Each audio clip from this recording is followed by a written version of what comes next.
Russia ഇന്ത്യക്ക് നൽകിയ Igla S man portable short range surface to air defence സിസ്റ്റത്തിന് തുർക്കി പാകിസ്ഥാന് കൊടുത്ത ബൈറക്ടർ TB2 ഡ്രോണുകളെ ചെറുത്തു നിൽക്കാനോ അതിനെ പരാജയപ്പെടുത്താനോ സാധിക്കുമോ എന്നതാണ് ഇവിടെ പറയുന്നത്.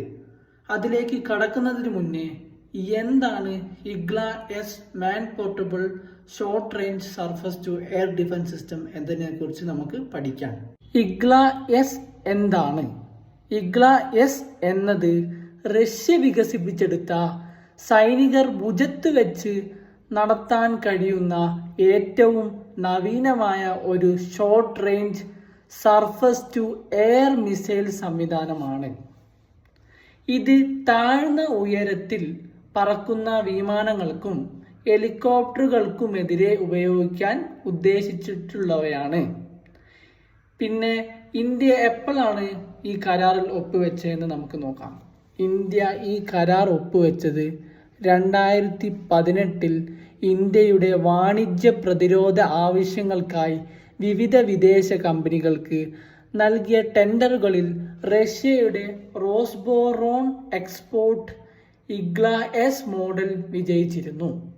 ഇതിന് പിന്നാലെ 2023 ഔദ്യോഗിക കരാർ ഒപ്പുവെച്ചു. ഇന്ത്യയുടെ VSMDR പദ്ധതിയുടെ ഭാഗമാണ് very short range air defence system.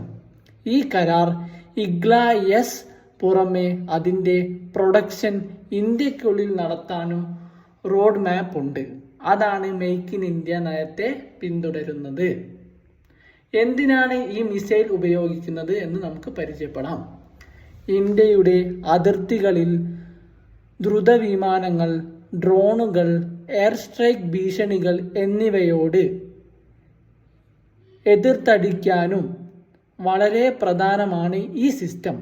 Igla S സജീവമായി ലക്ഷ്യം പിന്തുടരാനും ഹീറ്റ് സിഗ്നേച്ചർ വഴി തിരിച്ചറിയാനും കഴിയും. അതിൻ്റെ സവിശേഷതകൾ എന്തൊക്കെയാണ് എന്ന് നമുക്ക് നോക്കാം.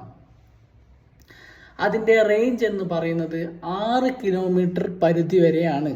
അതിൻ്റെ ഹൈറ്റ് കവർ 3.5 കിലോമീറ്റർ വരെയും ലക്ഷ്യം പിന്തുടരാനുള്ള IR ഹോമിംഗ് ഉപയോഗിക്കാൻ ലളിതം, പോർക്കളത്തിൽ വേഗത്തിൽ വിന്യസിക്കാനും കഴിയും.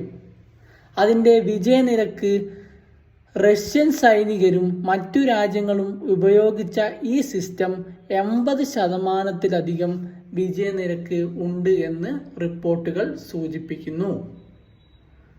ഇന്ത്യയുടെ പ്രതിരോധത്തിൽ മാറ്റം ഇന്ത്യയുടെ വിശാലമായ വ്യോമപരിധിയെ സുരക്ഷിതമാക്കാൻ, പ്രത്യേകിച്ച് ഡ്രോൺ ആക്രമണങ്ങൾ, ലോ ഫ്ലൈയിങ് ഫൈറ്റർമാർ, ഹെലികോപ്റ്റർ സ്ട്രൈക്ക് എന്നിവ തടയാൻ ഇഗ്ല എസ് പോലുള്ള സിസ്റ്റങ്ങൾ നിർണായകമാണ്.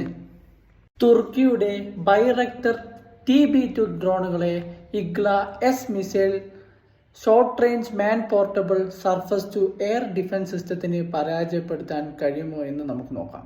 പരാജയപ്പെടുത്താൻ കഴിയും.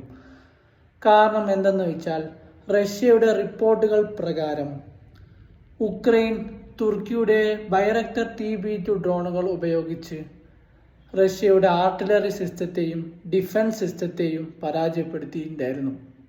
പക്ഷേ റഷ്യയുടെ ഇഗ്ല എസ് ഡിഫൻസ് സിസ്റ്റം ഉപയോഗിച്ച് നിരവധി ബൈറക്ടർ TB2 ഡ്രോണുകളെ റഷ്യ പരാജയപ്പെടുത്തുകയും ചെയ്തു. ഇതുകൊണ്ട് ആണ് ഇന്ത്യ അതിർത്തികളിൽ ഇഗ്ല എസ് ഡിഫൻസ് സിസ്റ്റത്തെ വിന്യസിച്ചിരിക്കുന്നത്. ഏകദേശം 800 ഡിഫൻസ് സിസ്റ്റം ആണ് വിന്യസിച്ചിരിക്കുന്നത് എന്നാണ് റിപ്പോർട്ടുകൾ സൂചിപ്പിക്കുന്നത്.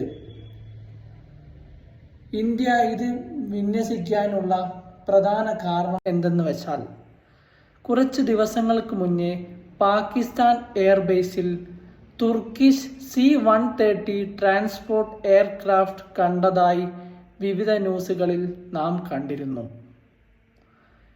മിലിറ്ററി റിപ്പോർട്ടുകൾ സൂചിപ്പിക്കുന്നത് C-130 ട്രാൻസ്പോർട്ട് എയർക്രാഫ്റ്റുകളിൽ ധാരാളം ആയുധങ്ങളും പിന്നെ ബൈറക്ടർ 3BT ഡ്രോണുകൾ പാകിസ്ഥാന് തുർക്കി കൈമാറി എന്നാണ് സൂചിപ്പിക്കുന്നത്. ഒരു പക്ഷേ ഇന്ത്യ ഈ ഡ്രോണുകളെ കൗണ്ടർ ചെയ്യാൻ വേണ്ടിയിട്ടായിരിക്കാം റഷ്യയിൽ നിന്ന് എമർജൻസി പ്രൊക്യൂർമെന്റ് വഴി ഇഗ്ല-എസ് ഡിഫൻസ് സിസ്റ്റത്തെ പർച്ചേസ് ചെയ്തിരിക്കുന്നത്. എന്താണെങ്കിലും പാകിസ്ഥാന്റെ കാര്യം കട്ടപ്പുക. അവർ ഇനി ഏത് ഡ്രോൺ ഉപയോഗിച്ച് ഇന്ത്യയെ ആക്രമിച്ചാലും ഇന്ത്യയെ അതിന് ചെറുത്തു നിൽക്കാനും പ്രതിരോധിക്കാനുമുള്ള ഡിഫൻസ് സിസ്റ്റം ഇന്ത്യക്കുണ്ട്. അതിനുള്ള ഉത്തമ ഉദാഹരണമാണ് S-400 defence system, Akash defence system, micro defence system, പിന്നെ നമ്മളെ ലേസർ ബീം ടെക്നോളജിയിൽ ധാരാളം ഡ്രോണുകളെ നമുക്ക് നശിപ്പിക്കാൻ സാധിക്കും. പിന്നെ ഇന്ത്യക്ക് കുറച്ചും കൂടി ഡിഫൻസിൽ ശ്രദ്ധ ആകർഷിക്കാൻ വേണ്ടിയിട്ടാണ് ഇന്ത്യ ഇഗ്ല-എസ് ഡിഫൻസ് സിസ്റ്റത്തെയും കൂടി പർച്ചേസ് ചെയ്തത്.